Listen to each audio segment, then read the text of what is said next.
Ruth. De Yehuda à Moab. Et il arriva au temps où les juges jugeaient, qu'il y eut une famine dans le pays. Et un homme de Bethléem de Yehuda s'en alla pour séjourner dans la campagne de Moab, lui, sa femme et ses 2 fils. Et le nom de cet homme était Elimelech, le nom de sa femme Naomi et les noms de ses 2 fils, Machlon et Kilion, Éphrasiens, de Bethléem de Yehuda. Ils arrivèrent dans la campagne de Moab et s'y établirent. Or Elimelech, mari de Naomi, mourut, et elle resta avec ses 2 fils. Ils prirent des femmes moabites, dont le nom de l'une était Orpa et le nom de la seconde Ruth. Et ils demeurèrent là environ an. Puis ses 2 fils Machlon et Kilion moururent. Ainsi cette femme resta seule, privée de ses 2 fils et de son mari. Naomi renvoie ses belles-filles dans leur famille. Puis elle se leva avec ses belles-filles, afin de quitter la campagne de Moab. Car elle y avait appris que YHWH avait visité son peuple en lui donnant du pain. Ainsi elle partit du lieu où elle était, avec ses 2 belles-filles, et elles se mirent en chemin pour retourner dans le pays de Yehuda. Naomi dit à ses 2 belles-filles, « Allez, retournez chacune à la maison de sa mère. Que YHWH vous fasse du bien, comme vous en avez fait à ceux qui sont morts et à moi. Que YHWH vous fasse trouver du repos à chacune à la maison de son mari. » Et elle les embrassa. Mais elles élevèrent leurs voix et pleurèrent, et lui dirent, « Nous retournerons avec toi vers ton peuple. » Fidélité de Ruth à Naomi. Et Naomi répondit, « Retournez, mes filles. Pourquoi viendriez-vous avec moi? Ai-je encore des fils dans mon sein afin que vous les ayez pour mari? Retournez, mes filles, allez-vous-en. Je suis trop âgée pour avoir un homme.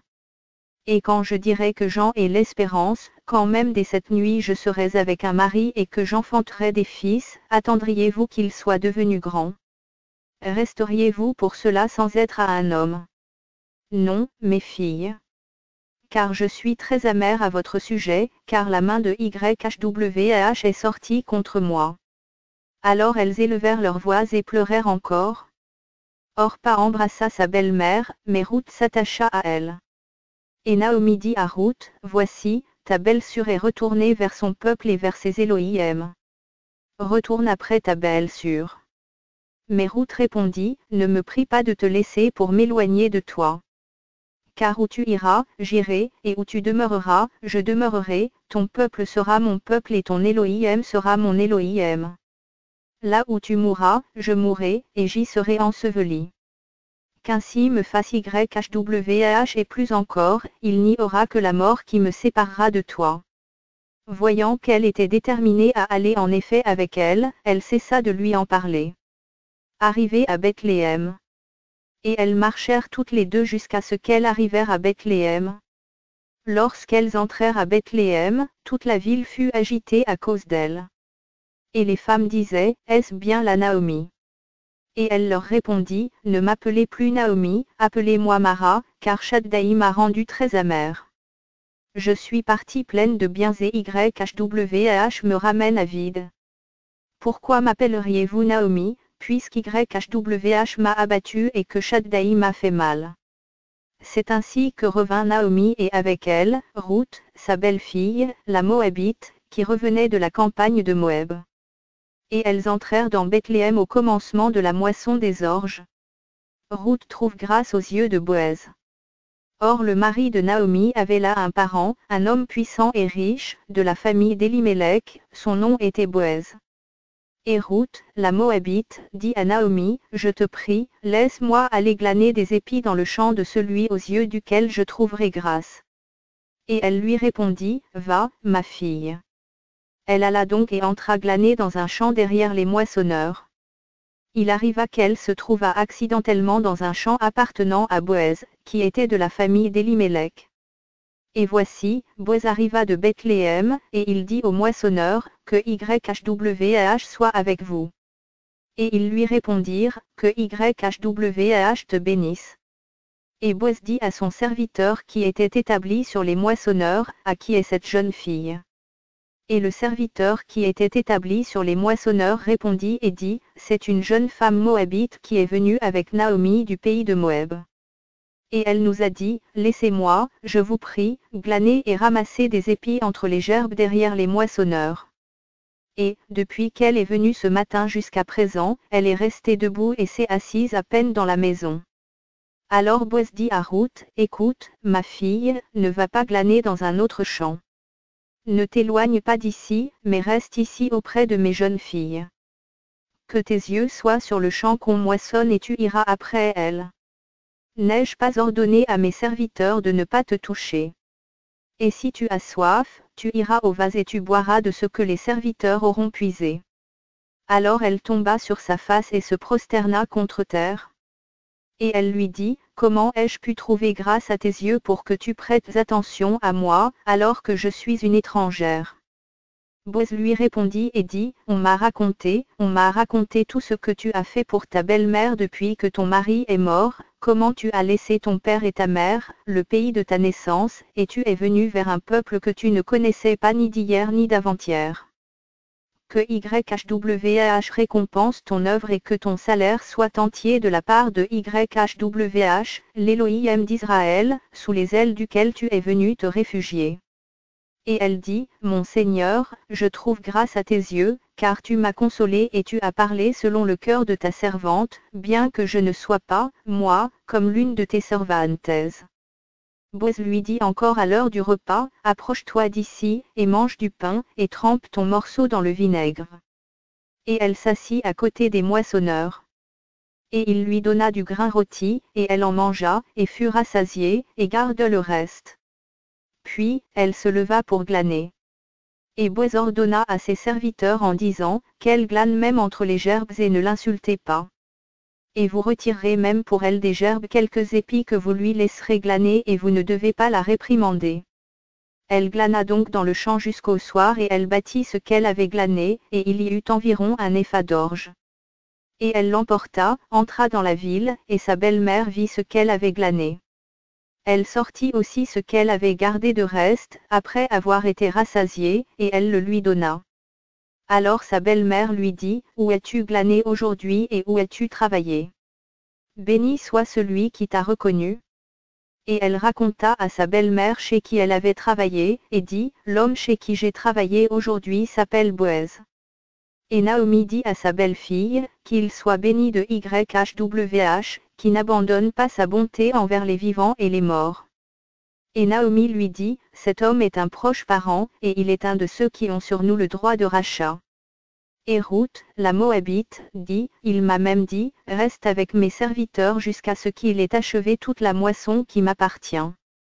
Et Naomi dit à Ruth, sa belle-fille, ma fille, il est bon que tu sortes avec ces jeunes filles et qu'on ne te rencontre pas dans un autre champ. Elle resta donc avec les jeunes filles de Boaz, afin de glaner jusqu'à la fin de la moisson des orges et la moisson des froment. Puis elle habitait avec sa belle-mère. Ruth obéit soigneusement aux instructions. Et Naomi, sa belle-mère, lui dit, ma fille, ne te chercherai-je pas du repos afin que tu sois heureuse? Maintenant donc Boaz, avec les jeunes filles duquel tu as été, n'est-il pas de notre parenté? Voici, il vanne cette nuit les orges qui ont été foulées dans l'air. C'est pourquoi lave-toi et oins-toi, puis mets sur toi tes plus beaux habits et descends dans l'air. Mais ne te fais pas connaître à lui jusqu'à ce qu'il ait achevé de manger et de boire. Et quand il se couchera, tu sauras le lieu où il se couche. Puis entre, découvre ses pieds et couche-toi. Alors il te dira ce que tu auras à faire. Et elle lui répondit, je ferai tout ce que tu as dit. Elle descendit donc à l'air et fit tout ce que sa belle-mère lui avait ordonné. Boaz mangea et but, et son cœur était joyeux. Il vint se coucher à l'extrémité d'un tas. Elle vint secrètement, découvrit ses pieds, et se coucha. Au milieu de la nuit, cet homme eut peur et se tourna, et voici, une femme était couchée à ses pieds. Et il lui dit, qui es-tu?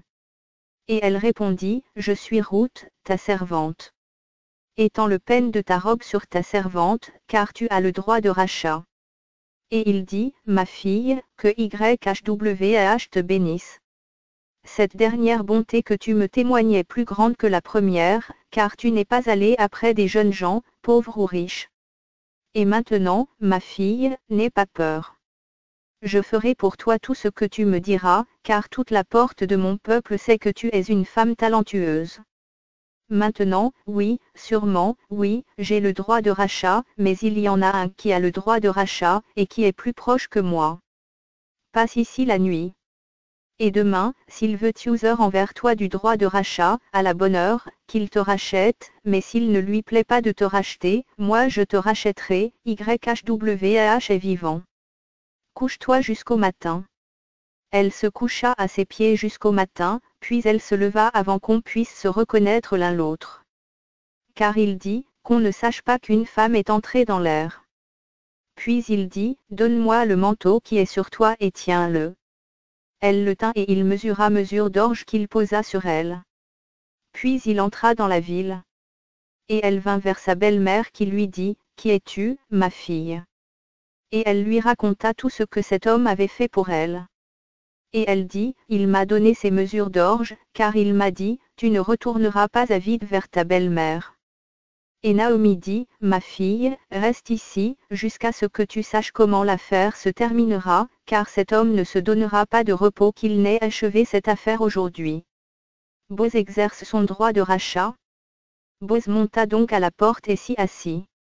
Et voici, celui qui avait le droit de rachat, et dont Boz avait parlé, passa. Boz lui dit, toi un tel, détourne-toi et assieds-toi ici. Et il se détourna et s'assit. Et il prit 10 hommes d'entre les anciens de la ville, et leur dit, asseyez-vous ici. Et ils s'assirent.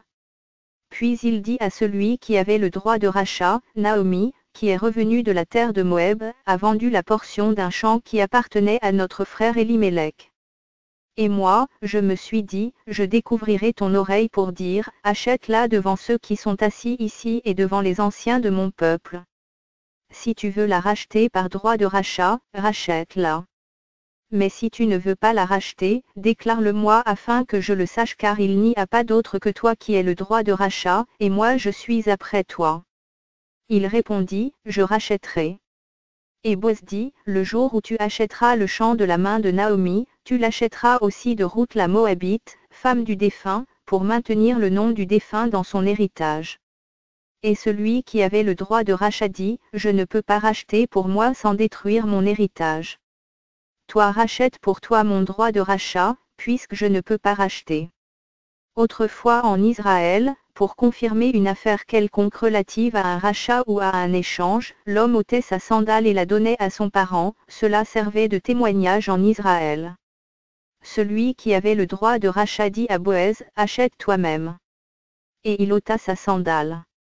Alors Boaz dit aux anciens et à tout le peuple, vous êtes aujourd'hui témoins que j'ai acheté de la main de Naomi tout ce qui appartenait à Élimélec, à Kilion et à Machlon, et que j'ai également acheté pour femme Ruth la Moabite, femme de Machlon, pour maintenir le nom du défunt dans son héritage et afin que le nom du défunt ne soit pas retranché d'entre ses frères et de la porte de sa ville. Vous en êtes témoins aujourd'hui. Boaz prend Ruth pour femme. Et tout le peuple qui était à la porte et les anciens dirent, nous en sommes témoins. Que YHWH fasse que la femme qui entre dans ta maison soit comme Rachel et comme Léa, qui toutes les deux ont bâti la maison d'Israël. Montre ta puissance dans Ephrata et rends ton nom célèbre dans Bethléem.